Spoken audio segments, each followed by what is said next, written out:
Remember this brilliant PlayStation 1 JRPG that was released in 1999 in Japan and in 2000 in North America?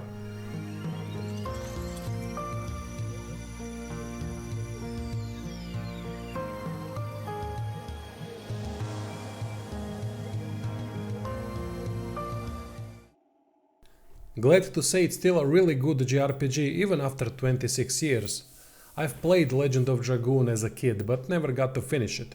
Recently I decided to give it a go even though I was a bit apprehensive on how it would play today.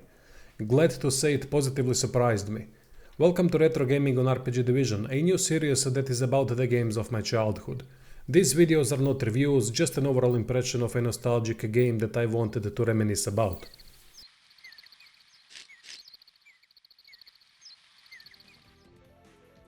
What stood out immediately when I booted the game was the combat. JRPGs have traditionally been turn-based, with some games doing modifications of it, but essentially turn-based. Legend of Dragoon is the same, but with a big twist and a different approach to usual mechanics like defend and magic. Big thing is that there are combos which require correct input timing. This gives an additional layer of engagement during combat that works really well in a static turn-based system. What was quite surprising to me were the animations, very good for that era, and the hit impact was satisfying enough, so doing the combos never got dull for me. Especially when we added the counter mechanic. Counter mechanic means that enemies can attempt to counter your combo while in the middle of doing it, which means you need to press a different button to counter their counter and continue the combo. Another engagement layer that works rather well as a small addition to the combat system. Though there is a big problem, I've played the game on PlayStation 5 and that version has the original version's framerate issues, it seems. Framerate is quite bad and it often creates problems with combo timing. Especially lance weapon combos, of which a couple were impossible to perform for me. Maybe the EMU version fixes framerate, so better research that one, because PlayStation 5 version is still quite problematic when it comes to framerate. Gotta also commend sprites in combat that look really good. So there's quite a bit of combo variety and every combo can be leveled. A reward for completing the combo are SPs, points that level up Dragoons. Dragoon mechanic is also an interesting one. With each Dragoon level we can be in Dragoon form for a turn, so level 2 means 2 turns. While in that form attacks are more powerful, magic is unlocked and defense goes way up. Also a new combo timing mechanic is introduced to spice things up. Framerate affects that as well unfortunately, but I can appreciate them not sticking with the same combo mechanic when out of Dragoon form. Different types of engagement.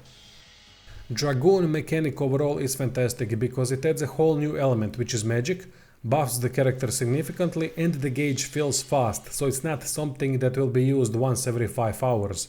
It can be used in almost every other fight and I really like that. Really hate when games create something really cool that improves the overall experience and then limits it to an almost unusable extent in a way that it takes too long to trigger and in that case is saved solely for boss fights.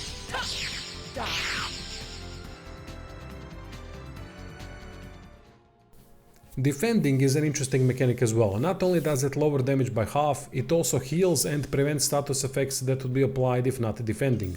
So a powerful option that I've used tactically frequently. What seems to be done well too is the balanced leveling. Levels are gained slowly, so over leveling is not an issue, at least during the first 20 hours or so, as I haven't played past that. While there's a lot of no challenge fights, the difficulty lies in getting through it with as little damage as possible because the amount of items we have at our disposal is limited. So there is a progression difficulty that requires players to play well, otherwise we'll get to a boss and get smashed. Speaking of bosses, they are an interesting bunch with different mechanics. Only the Emperor and some kind of monster when we were trapped in a cave with fights were really difficult, for me, so far, while others being easy to moderate. But overall most of the bosses have something unique that makes the fight play out slightly different.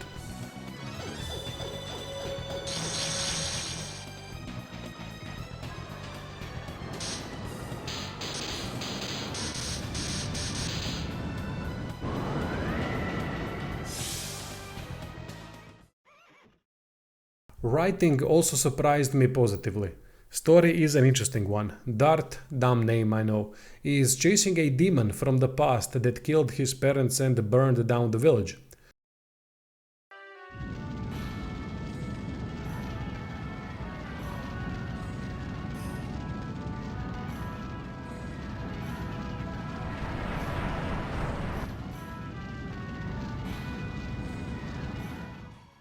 After many years of searching for the black monster, he comes back home and sees the other village where he grew up afterwards getting smashed by the Emperor's army. At this point, every sane person would contemplate becoming a hermit to prevent more villages resetting to zero value, but not our Dart. His lifetime friend got taken to prison, so he needs to go and get her out. In the meantime, he meets more interesting characters. Rose being the biggest enigma that clearly knows something about the black monster Dart has been chasing for so many years. However, she's not giving out any information and is being deliberately quiet, like she's manipulating Dart and the others. Is she though? Mysterious character that doesn't fit at all with the others, but sticks around nonetheless for some reason. That's one story. Another story in the first chapter is the dragon attacking the Good Kingdom. Dragon is part of the Emperor's army, and the game really depicts well the fear that Dragon instills into everyone as soon as they become aware of it. Especially well done is guarding the fort at night, where we don't know if there's gonna be an attack or not, and if it's gonna be the dragon or just soldiers. If it's the dragon, it's basically game over as everyone dies.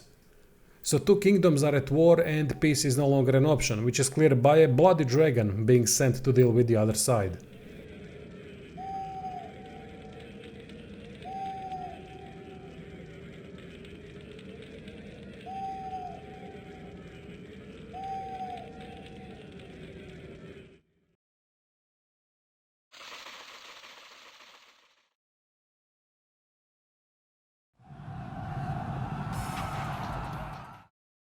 Then there's another story, the Dragon campaign, that talks about the history of dragoons, dragons and the winged beings.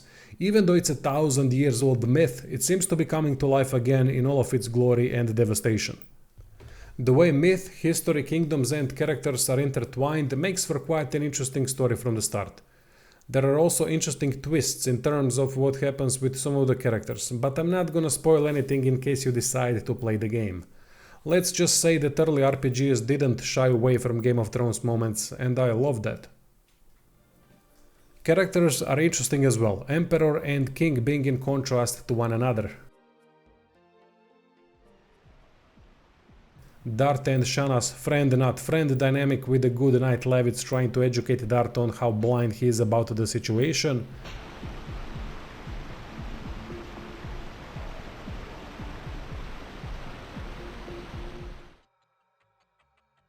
The drunken master that joins us later making things sillier in a funny way.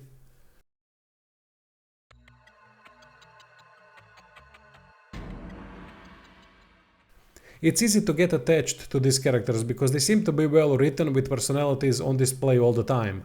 There's some fun dialogue too, even though there's a lot of cheesy and filler ones mixed in that are just cringe trying to get through it when older. Dialogue is not great, but there's some funny things here and there.